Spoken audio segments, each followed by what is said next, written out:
Hi guys, I'm Krishna and welcome to Frontlines Media. So before starting the topic, కొంచెం మాకు subscribe చేసి help అయితే చేయండి. ఎందుకంటే మీ దాకా వాల్యుబుల్ కంటెంట్ స్టూడెంట్కి కావాల్సిన కంటెంట్ అంతా కూడా తీసుకురావడానికి మాకు మీరు ఇచ్చే మోటివేషన్ మీ సబ్స్క్రిప్షన్ అనమాట. సో అది ఒక్కటి హెల్ప్ చేయండి. So coming to the topic వచ్చేసి ఈ రోజు మనం actual cost of studying in abroad అనేది చూద్దాం. ఓకే, సో ఈ actual cost of studying in abroad ద్వారా నేను ఏమేమి కవర్ చేస్తానంటే మన ఇండియన్స్ మేజర్గా వెళ్ళే కంట్రీస్ ఏమున్నాయి, USA, UK, Canada and Australia ఒకటి and Germany. So most of the students వీటిని ఆప్ట్ చేసుకుంటారు. సో వీటిలో నేను ఒక్కొక్క కంట్రీకి మినిమం ట్యూషన్ ఫీజు ఎంత ఉండొచ్చు, కాస్ట్ ఆఫ్ లివింగ్ అనేది మినిమం టు మాక్సిమం ఎంత ఉండొచ్చు, అంతేకాకుండా ఒకవేళ జాబ్ వస్తే ప్లేస్మెంట్స్ ఎలా ఉండొచ్చు అండ్ దాంతోపాటు పోస్ట్ స్టడీ వర్క్ వీసా ఎంత ఉండొచ్చు అనేది ఎక్స్ప్లెయిన్ చేస్తా. దాన్ని బట్టి మీకు ఒక అండర్స్టాండింగ్ వస్తుంది అసలు నేను వెళ్ళాలా వద్దా అని చెప్పేసి. So USA, UK, Canada,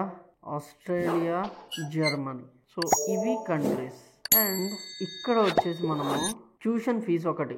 so ఈ ట్యూషన్ ఫీజులో ఎటువంటి అకామిడేషన్ లేదు. ఇక్కడ కాస్ట్ ఆఫ్ లివింగ్, ఈ కాస్ట్ ఆఫ్ లివింగ్లో అకామిడేషన్ అవన్నీ ఉంటాయి. తర్వాత వచ్చేసి శాలరీ, ఆఫ్టర్ జాబ్ ఎంత శాలరీ రావచ్చు అనేది. తర్వాత వచ్చేసి post study work visa. Of course ఇది ముందు ఉండాలి, ఎందుకంటే పోస్ట్ స్టడీ వర్క్ వీసా వచ్చిన తర్వాతే మిమ్మల్ని అక్కడ జాబ్ చేయనిస్తారు కాబట్టి. ఓకే, సో ఇప్పుడు ఈ నెంబర్స్ మనం ఒక్కొక్కటిగా తెలుసుకోవడానికి అయితే ట్రై చేద్దాం. ఓకే, ఫస్ట్ మనకి యుఎస్ఏ తీసుకుంటే యుఎస్ఏకి వచ్చేసి ట్యూషన్ ఫీజు మనకి 20.7 lakhs నుంచి స్టార్ట్ అవుతుంది. ఇది మినిమం అనమాట. అక్కడి నుంచి మనకి 50 lakhs దాకా వెళ్ళొచ్చు based on the university. Mostly మన స్టూడెంట్స్ ఎవరైతే వెళ్తారో మిడిల్ క్లాస్ ఫ్యామిలీస్ నుంచి వాళ్ళు ఆప్ట్ చేసుకునే యూనివర్సిటీస్ చూసుకుంటే మనకి టెక్సాస్, ఆస్టిన్ ఇలాంటి యూనివర్సిటీస్ ఏవైతే మిడ్ రేంజ్ యూనివర్సిటీస్ ఉంటాయో వాటి మాక్సిమం ఫీజు అనేది అరౌండ్ 30 to 34 మధ్యలో ఉంటది అనమాట. బేసిక్ గా మన వాళ్ళకి వచ్చే లోన్స్ కూడా అలాగే ఉంటాయి. 25 lakhs loans, 20 lakhs loans sanction అవుతుంటాయి. కాబట్టి ఈ రేంజ్ యూనివర్సిటీస్ ని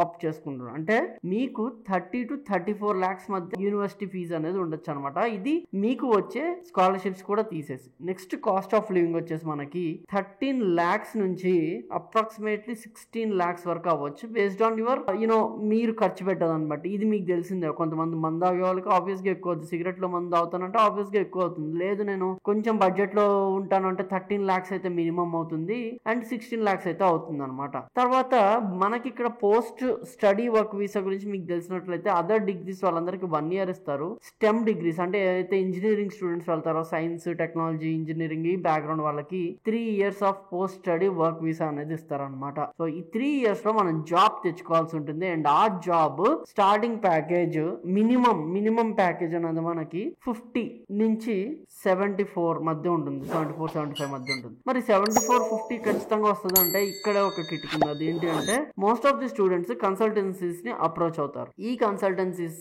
ఏం చేస్తాయి అంటే అబ్రాడ్ లో, అది కూడా యుఎస్ఏ లో, మీరు మా ద్వారా జాబ్ వస్తే అప్రాక్సిమేట్లీ ఇంత అమౌంట్ అనేది మాకు ఇవ్వాలి ఎవ్రీ మంత్, లేకపోతే ఒకేసారి పే చేయడం సంథింగ్. దాన్ని బట్టి ఈ మినిమం శాలరీ రేంజ్ అనేది తగ్గుతుంది. కొంతమందికి 38, కొంతమంది 35 అలా. ఇవన్నీ నేను చెప్పేవన్నీ కూడా $50,000 అనమాట. $50 అంటే 50 అనుకున్నారు, 50 lakhs అంటే సారీ నేను చెప్పేది ఇండియా కరెన్సీలో 50 lakhs per annum అనమాట. ఓకే, నేను లాక్స్ లో చెప్తున్నాను, ఆల్రెడీ ఇండియా కరెన్సీలో కన్వర్ట్ చేసి చెప్తున్నాను. సో యుఎస్ఏలో ట్యూషన్ ఫీజు వచ్చేసి ranges from 20 lakhs to 50 lakhs and cost of living వచ్చేసి 13 lakhs to 16 lakhs and salary వచ్చేసి 50 lakhs to 74 lakhs and post study work visa other degrees కి 1 year అండ్ స్టెమ్ వాళ్ళకి 3 years ఉంటుంది. ఇప్పుడు మనం UK గురించి తెలుసుకుందాం. ఓకే, యూకే కి యూనివర్సిటీ ఫీజు అనేది చాలా తక్కువ ఉంటుంది కంపేర్ టు అందరితో కంపేర్ చేస్తే. జర్మనీ తర్వాత కొంచెం కెనడా, యూకే తక్కువ ఉంటాయి అనమాట. సో యూకే కి 11 lakhs నుంచి స్టార్ట్ అయ్యి 33-34 lakhs దాకా ఉంటుంది. ఇది ఒక మిడ్ రేంజ్. నేను ఎక్కడ కూడా ఐవీ లీగ్స్,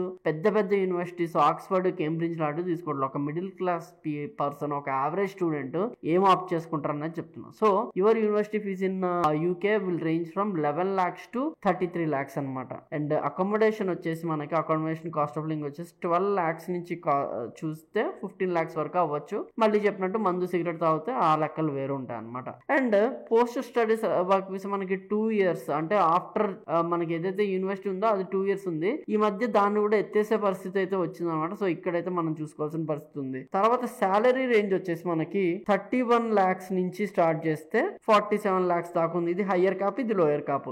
సో నేను చెప్పే ఈ ట్యూషన్ ఫీజ్ అంతా కూడా పర్ ఇయర్ లేకపోతే మీ మొత్తం ఎంటర్ ట్యూషన్ ఫీజ్ గురించి చెప్తున్నాను అనమాట. తర్వాత మనకి కెనడా వచ్చేసి 9.8 lakhs నుంచి 24 lakhs వరకు రేంజ్ అవుతుంది యూనివర్సిటీని బట్టి. అదే మనకి కాస్ట్ ఆఫ్ లివింగ్ చూసుకుంటే 9 lakhs నుంచి 11 lakhs మధ్య ఉంటుంది. అండ్ శాలరీ వచ్చేసి మనకి 36 lakhs నుంచి 48 lakhs మధ్యలో ఉంటుంది అనమాట. మరి ఇదేంటి like post study work visa అంటే అప్ టు 3 years వరకు మీకు ఉండే అవకాశం అయితే ఉందన్నమాట. నెక్స్ట్ మనం ఆస్ట్రేలియా చూసుకుంటే మీకు అప్రాక్సిమేట్లీ 18 lakhs నుంచి స్టార్ట్ చేసి 30 lakhs వరకు ఉంటుంది. నేను ఆస్ట్రేలియాలో చదివాను కాబట్టి నా యూనివర్సిటీ ఫీజు అయితే 32 lakhs అయిందనమాట. నేను డీకిన్ యూనివర్సిటీలో చదివాను. ఇది డీకిన్ లేకపోతే కొన్ని యూనివర్సిటీస్ అనేవి కొంచెం ఎక్కువ.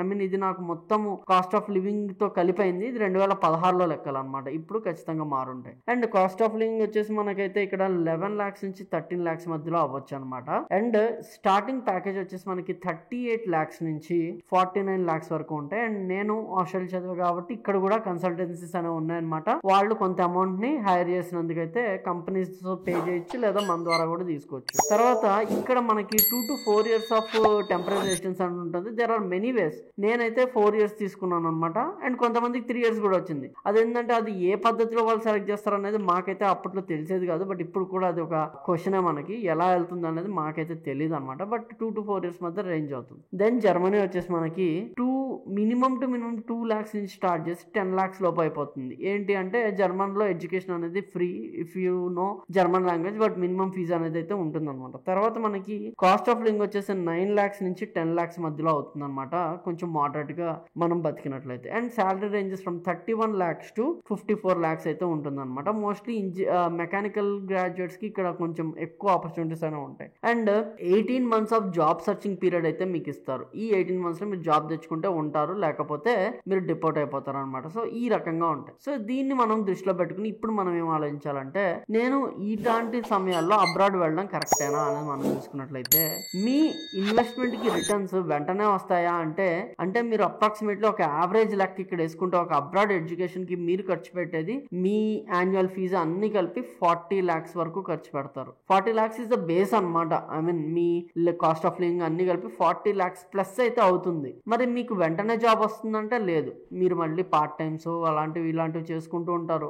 జాబ్ రాగానే ఇందాక చెప్పిన ఇప్పుడు వీటి యావరేజ్ అంతా కూడా తీసుకుంటే మనకి యావరేజ్ వచ్చి సంథింగ్ అరౌండ్ 36 lakhs వరకు ప్యాకేజ్ రావచ్చు అనేది మనం ఇక్కడ దాన్ని బట్టి తెలుసుకోవచ్చు. అంటే మీకు వన్స్ సిచ్యువేషన్ అంతా బాగుండి వెంటనే జాబ్ వస్తే మీ రిటర్న్ ఆఫ్ ఇన్వెస్ట్మెంట్ వచ్చేసి మీకు 1 year లో రిటర్న్ వస్తుంది. ఈ టైంలో మీరు ఇండియాకి డబ్బులు పంపించాలి, లేకపోతే మీ లోన్ తీర్చుకోవాలి, ఇలాంటి టార్గెట్స్ ఉంటే మీరు కనీసం 2 years పాటు సర్వైవ్ అవ్వాలి. అంటే మీరు ఇక్కడ మీకు సేవింగ్స్ అనేవి తక్కువ ఉంటాయి. అంటే జాబ్ వచ్చాక 2 years పాటు ఇండియాలో లోన్స్ తీర్చుకోవడానికి మీకు టైం పడతాయి. ఎందుకంటే ఈ 40 lakhs లో మీరు లోన్ తీసుకుంటారు కదా, ఆ లోన్ మీకు కాంపౌండ్ ఇంట్రెస్ట్ అవుతుంది అనమాట.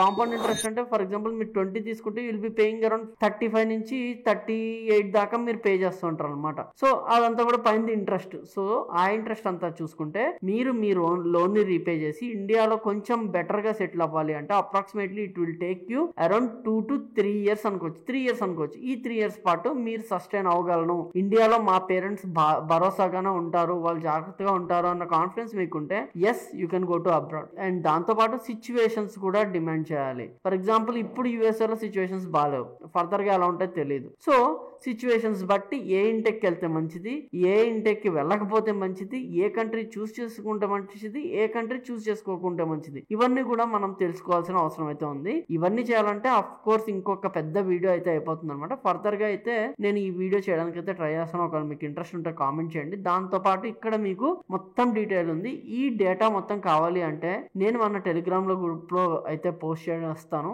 మీకు ఒకవేళ ఇంట్రెస్ట్ ఉంటే కామెంట్ అయితే చేసేయండి కింద డేటా అని చెప్పేసి. అండ్ దాంతో పాటు ఖచ్చితంగా మన యూట్యూబ్ ఛానల్ అయితే సబ్స్క్రైబ్ చేసుకోండి. బికాజ్ మీ దాకా వాల్యుబుల్ కంటెంట్ తీసుకురావాలంటే మాకు వచ్చే మోటివేషన్ అదే అనమాట. Thank you so much and I'm Krishna signing off.